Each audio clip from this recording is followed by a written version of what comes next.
Mes salutations au peuple africain et du Liptako. Moi, je suis Eric Ella, panafricain, président du réseau panafricain Vive l'Afrique libre et que vive le panafricanisme. Nous allons faire immersion aujourd'hui dans le monde entier. Aujourd'hui, c'est le 30 avril.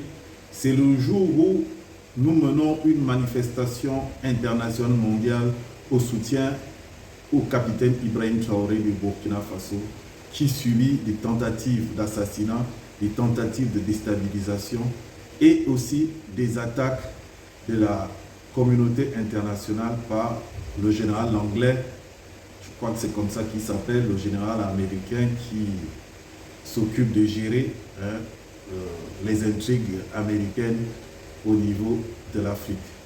Ils appellent ce structure Africom qui a mené des attaques verbales vis-à-vis du capitaine Ibrahim Traoré en disant que Ibrahim Traoré vend les richesses du Burkina Faso pour sa protection et non la protection du peuple africain.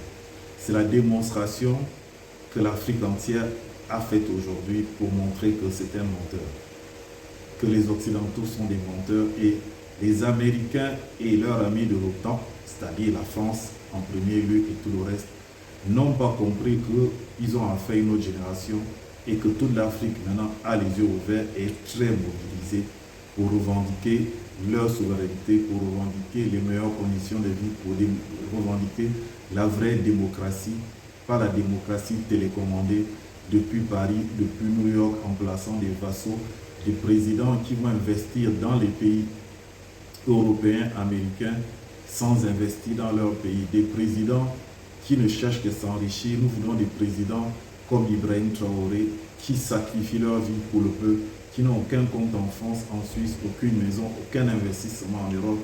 Des présidents comme Assimi Goïta, qui depuis sa prise au pouvoir, ses enfants sont toujours à l'école publique, son défunt père est mort dans la maison familiale et pourtant il était déjà aux commandes. Il n'y a eu aucune transformation, ni pour lui, ni pour ses parents, ni pour ses amis. C'est ce genre de président intègre que l'Afrique veut. Je vais vous montrer la mobilisation pour soutien d'Ibrahim Traoré au niveau de Moscou, puis je vous reviens s'il vous plaît.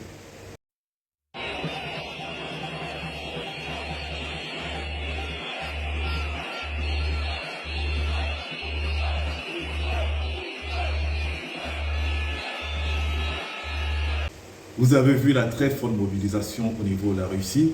Là, je vais vous amener en France, à Paris, à la place de la Nation, pour voir la très forte mobilisation des panafricains, des Africains, des fils africains pour le capitaine Ibrahim Traoré au soutien. C'est juste incroyable. Regardez s'il vous plaît. Puis je vous reviens.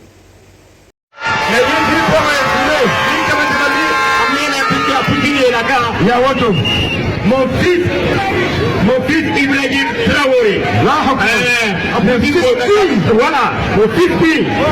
le grand leader, le grand héros des héros. Vous avez constaté pareille mobilisation au niveau de la France. Et c'était comme ça partout dans toutes les grandes villes du monde. Il y a eu aujourd'hui une très forte mobilisation au soutien d'Ibrahim Traoré, qui est victime de tentatives de déstabilisation alimentée, orchestrée, sponsorisée par une classe politique occidentale qui ne veut voir qu'une chose, l'Afrique dans le noir. Comme il le dit, ceux qui essaient de déstabiliser, les Noirs qui sont utilisés, résident la plupart au niveau de la Côte d'Ivoire. Et là, le général d'Africom, cet Américain, est sorti pour dire tous les plans qui sont dans l'ombre pour déstabiliser le capitaine Ibrahim Traoré. Mais nous, on est là, on ne va pas lâcher. Le peuple africain a envoyé un message aujourd'hui à la communauté internationale. Il y en a marre, il y en a marre, il y en a marre. Stop, stop, stop, stop. Je vous dis au revoir pour un prochain podcast.